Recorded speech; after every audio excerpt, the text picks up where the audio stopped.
What ancient Greek mythology stated concerning secrets of the moon? Greek philosophers knew a lot about the moon. We even have ancient Greek texts telling us of people in ancient Greece, in the Peloponnese, who were alive before Earth had a moon. They were called the Prosellenes. Thales, who is considered the father of Greek and world philosophy, was the first to say that the moon receives light from the sun, but also the first to calculate its diameter and its orbit.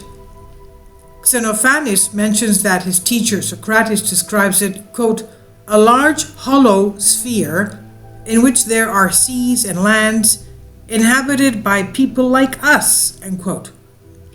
Words of Socrates supported by modern astronomers. Pythagoras narrates that he made turns around the moon with the vehicles of the gods who lived there, while he states that the lunar day is 15 times bigger than the Earth as it is. Pythagoras also insisted that the moon is inhabited by divine beings similar to humans, but that they are taller, blonder, and much more beautiful. All the knowledge of Pythagoreans, mathematicians, mathematics, music, geometry, physics, states that it is knowledge he received from the celestial beings with whom he had constant contact. So all his scientific and mathematical knowledge, Pythagoras states, came from extraterrestrial beings, celestial beings as he called them. Kindly support my Patreon account since YouTube has again demonetized my YouTube channel. The daily posts are 5 videos daily, and they are totally different from what I have on my YouTube channel. Thank you so much for your support and that you find all my content so interesting. You'll find the Patreon account details in the description box below.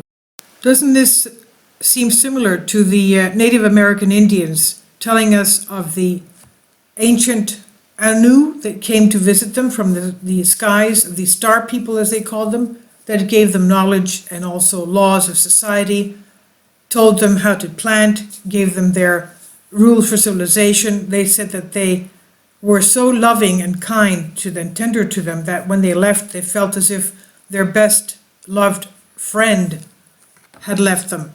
But let's go on with this.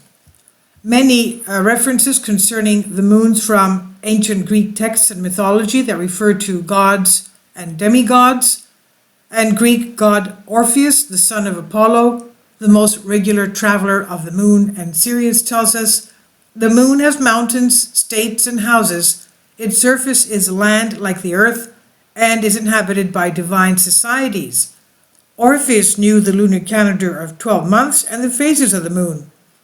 It talks about the earth's rotation around the sun, the earth's temperature, tropical and polar regions, the lunar eclipses, the solstices, the equinoxes, the planetary motions, and the universal attraction, and claims that the inhabitants of the moon are these who wandered from planet to planet. All these claims of Orpheus refer to ancient texts of Plutarch and the Eugenus of Laertius. A lot of information from ancient texts comes to us about the Telkinis of Rhodes and the Caviars of Samothrace, who disappeared according to the legend after the Great Flood. So all these are texts concerning pre-flood civilizations. Now, their technology development was such that it allowed them to leave the Earth and be saved on the Moon or Mars on bases used by these quote-unquote gods during their colonization of Earth. Gods is what they called the extraterrestrials, and we've had various texts concerning these Atlanteans who were extraterrestrials.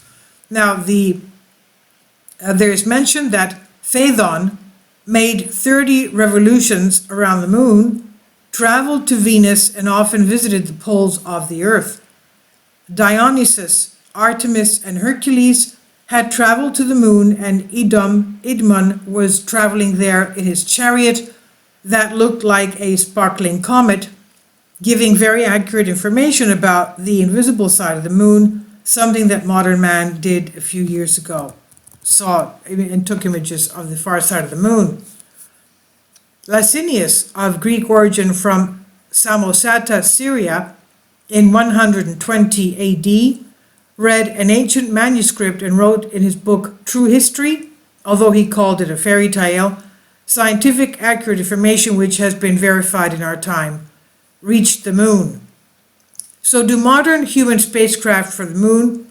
He entered a well that had mirrors above and he could see the whole Earth, he said. This is a state-of-art telescope. They used it to see people on Earth. The king of the moon was Endymion, who was taken from the Earth and taken to the moon and made king of the moon. He then describes 3-engine planes, 3-headed flying vultures, modern binoculars, and we know the ancient Greeks even had, binoculars and telescopes. Anyone could wear them and they could see far away. And space costume warriors, Phaethon's army, were people like us, and that's why they wore temperature uniforms. It also describes trips to the stars of the zodiac, as well as anchoring similar to that of modern cosmonauts in the Bermuda area of the Bermuda Triangle area. And finally, he describes a war between the inhabitants of Moon and Sirius, which he states he had visited. Sirius, we know, is, as we look at Orion, the constellation of Orion and Orion's belt, Sirius is down towards the 7 o'clock position from Orion's belt. It's a star. So finally, he describes a war between the inhabitants of the moon and Sirius, which he states he had visited. He says air battles took place and terrible weapons were used, and the Syrians won.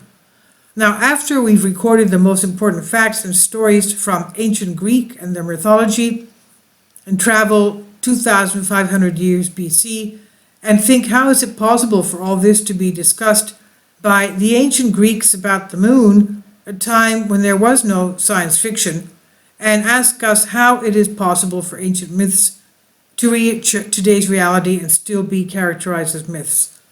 Anyway, this I've found from a Greek article for you. Please leave your comments about this, and thank you for your support.